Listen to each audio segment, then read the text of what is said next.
आसी टीवी के मुअज़्ज़िज़ दोस्तों, अस्सलाम वालेकुम। दोस्तों, भारत के साथ मुज़ाकरात में चीन को खदशा था कि उन सरहदी झड़पों को जवाब बनाकर नेहरू या उनकी पूरी हुकूमत को चलता किया जा सकता है, या भारत अमरीकी धड़े में जा सकता है और अमरीका इस बहाने चीन के घेराव के लिए भारत में अड्डे बना सकता है। माओ ज़ेडुंग और कम्युनिस्ट पार्टी के पहले वाइस चेयरमैन लेव शाओची ने भारत की कम्युनिस्ट पार्टी को चेयरमैन अजय घोष से अक्टूबर 1959 की मुलाकातों में उन खदशात का इजहार भी किया था। हमने पाकिस्तान में फौजी हुकूमत के क़याम को संजीदगी से लिया है। अमरीकी सरमायादार खित्ते में बड़ी कौमों को कब्जे में करने की कोशिश कर रहे हैं, ख़ुसूसन वो मुल्क जो सोवियत यूनियन और चीन के हमसाये में हैं, बर्मा, जापान, पाकिस्तान, नेपाल, सेलोन, भारत और दीगर ममालिक जैसे कि इंडोनेशिया। ये वो बड़े मुल्क हैं जिनके ज़रिए दो अजीम सोशलिस्ट मुल्कों सोवियत यूनियन और चीन को घेरने की कोशिश हो रही है।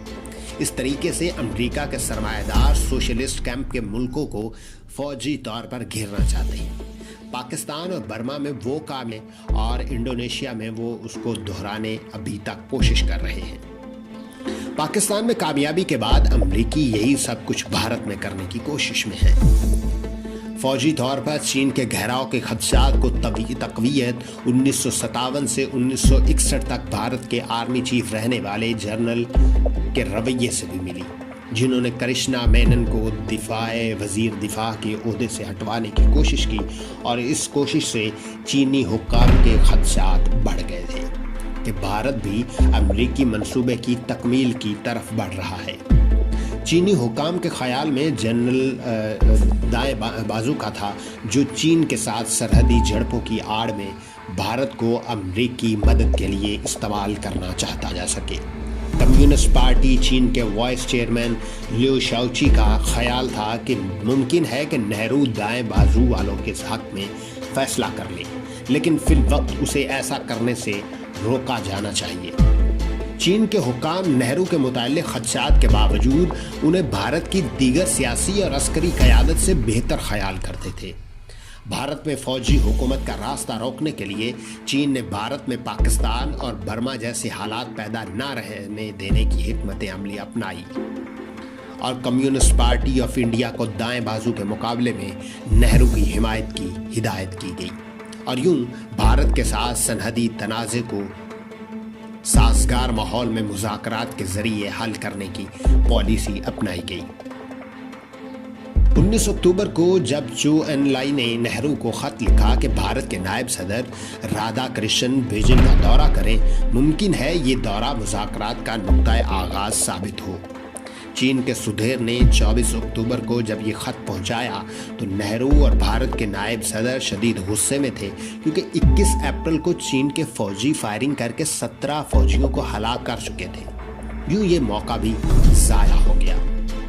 7 नवंबर को चू एन लाई ने एक ख़त में मुज़ाकरात को फौरी नौइयत का मामला करार देते हुए नेहरू से जल्द मुलाकात की ख्वाहिश जाहिर की ताकि बॉर्डर तनाज़ा पर बात की जाए। चू एन लाई ने मुस्तकबिल में मज़ीद सरहदी झड़पों का भी खदशा जाहिर किया। चू एन लाई ने मुज़ाकरात के लिए साजगार माहौल बनाने के लिए दोनों मुल्कों की अफवाज को मेक मोहन लाइन और LAC से 12.5 मील पीछे हटाने की भी तजवीज़ दी। चू एन लाई की ये तजवीज़ उनकी 8 सितंबर की तजवीज़ का ही एक नया रुख था, जिसमें उन्होंने कहा कि सरहद को चू का तो मान लिया जाए और सरहद पर फौज के बजाय गैर मसल्हा बॉर्डर पुलिस तैनात की जाए। जू का तू मानने का मतलब था कि मेक मोहन लाइन को बॉर्डर मानने के साथ शुमाली लद्दाख पर चीन का कंट्रोल तस्लीम कर लिया जाए। अफवाज वापस बुलाने की तजवीज़ का मतलब ये था कि चंद मखसूस पोस्टों से फ़ौज हटाई जाएगी। नेहरू ने इस बात को तस्लीम किया, ना ही मुस्तरद, बल्कि ये कहा कि चीन की तजवीज़ बनफिसा बुरी नहीं है। 12 नवंबर को चीन ने भारत को आगाह किया कि वो 10 भारतीय फ़ौजियों को रिहा करने और 9 फ़ौजियों की लाशें वापस करने का तैयार है। 14 नवंबर को कैदी और लाशें भारत के हवाले कर दी गईं। गिरफ्तार भारतीय फौजी ग्रुप के सरबराह किरण सिंह ने کہہ دیا کہ چین کی فوج نے 21 اپریل کی جھڑپ میں مارٹر استعمال نہیں کیے تھے، جس پر چین کے خلاف بھارت میں پروپیگنڈا شروع ہو گیا کہ اس نے بھارتی فوجیوں کی برین واشنگ کی ہے۔ اس پروپیگنڈے سے ماحول شدید کشیدہ ہو گیا۔ 16 نومبر کو بھارتی وزارت سلوکی کا الزام لگایا اور کرم سنگھ کی طرف سے چینی تفتیشکاروں کی ظلم کا بیان بھی شامل کیا گیا۔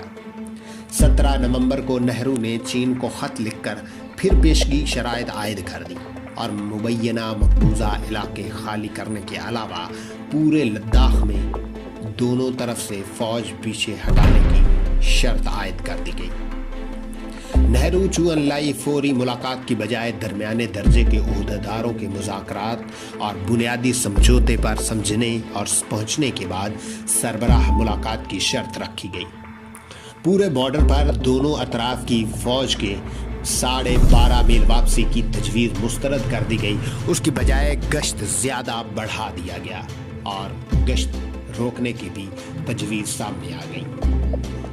بھارت کے اندر نہرو پر دباؤ کم نہ ہوا اور آرمی چیف نے کرشنا مینن کو نہ ہٹانے کی صورت میں استعفے کا مطالبہ کیا اور استعفے کی دھمکی بھی دے ڈالی۔ نہرو نے پارلیمنٹ میں آ کر کرشنا مینن کی حب الوطنی کا دفاع کیا اور امید ظاہر کی کہ آرمی چیف استعفیٰ واپس لیں گے۔ نہرو نے ملک کے دفاع کی ذمہ داری اکیلے کرشنا مینن پر ڈالنے کی بجائے کہا کہ ملکی دفاع پوری کابینہ کی ذمہ داری ہے۔ 19 نومبر کو نہرو نے اقصائے چین میں چین کی طرف سے ایئر اسٹرپ بنانے کی تردید اور تصدیق دونوں سے گریز کیا اور کہا کہ علاقہ چونکہ چین کے کنٹرول میں ہے اس لیے انٹیلیجنس معلومات مشکل ہیں۔ 17 دسمبر کو چو انلائی نے نہرو کے خط کا جواب دیا اور اقصائے چین پر حق کا پہلے کی نسبت زیادہ سختی سے اعادہ کیا تھا، اور ساتھ ہی چو انلائی نے لداخ سے فوج کی واپسی پر سابقہ موقف دہرایا کہ جب بھارتی وہاں موجود ہی نہیں تو واپس کیسے جائیں۔ لداخ کی سیانگ اور تبت کے لیے آمد و رفت کی اہمیت بیان کرتے ہوئے چو انلائی نے کہا کہ 1950 سے چین کی فوج علاقے میں سپلائی اسی راستے سے کر رہی ہے اور 1956 سے یہاں سڑک تعمیر کی گئی ہے جس سے بھارت لا علم تھا کیونکہ یہ علاقہ عرصے سے چین کا حصہ تھا۔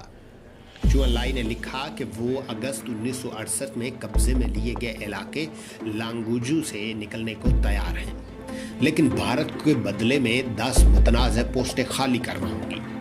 چو انلائی نے سربراہ ملاقات ضروری قرار دیتے ہوئے 26 دسمبر کی تاریخ بھی دی اور کہا کہ ملاقات چین یا رنگون میں رکھی جائے۔ چو انلائی نے کہا کہ سربراہ ملاقات میں بنیادی نوعیت کا سمجھوتا ہونے سے پہلے وزارتی سطح کی ملاقاتیں بے فائدہ ہیں۔ نہرو نے 21 دسمبر کو چو انلائی کی تجاویز مسترد کر دی اور خود سے کئی نئی تجاویز نہ دی۔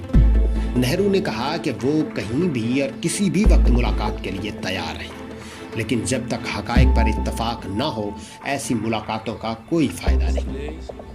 اپوزیشن اور میڈیا کے دباؤ نے نہرو کا موقف سخت کر دیا۔ چو انلائی بھارت ہب منصب سے ملاقات کے لیے اس قدر پر امید تھے کہ انہوں نے برما کے وزیر اعظم سے رابطہ کر کے مجوزہ ملاقات کے لیے سہولت پر بات بھی کر لی، لیکن نہرو نہ مانے۔ یوں حالات 1962 کی جنگ تک جا پہنچے اور بھارت کو بھاری نقصان اٹھانا پڑا اور بڑا علاقہ بھی گنوا بیٹھا۔ چین بھارت تنازع کی تفصیل طویل ہو گئی، لیکن اس کا مقصد چین اور بھارت سے پائی جانے والی سوچ کو واضح کرنا تھا۔ آج مودی ٹرمپ دوستی اور امریکہ بھارت قربت ایک بار پھر چین کے خدشات کو تقویت دے رہی ہے کہ امریکہ اس کا گھیراؤ کرنے کو ہے اور بھارت کا دائیں بازو اس کی مدد کو پوری تیار ہے۔ بھارت کے وزیر اعظم اور ڈیفنس چیف دونوں دائیں بازو کے ہیں۔ یوں چین کے خدشات نہرو دور میں بھی زیادہ مضبوط ہیں۔ اس وقت صرف آرمی چیف اور سیاست دانوں کا ایک گروپ نہرو پر بھاری پڑ رہے تھے۔ اب تو بھارت پوری طرح قوم پرستی میں ڈوبا ہے۔ نہرو کا بھارت کسی حد تک غیر جانبدار تھا، مگر مودی کا بھارت تو امریکہ کی گود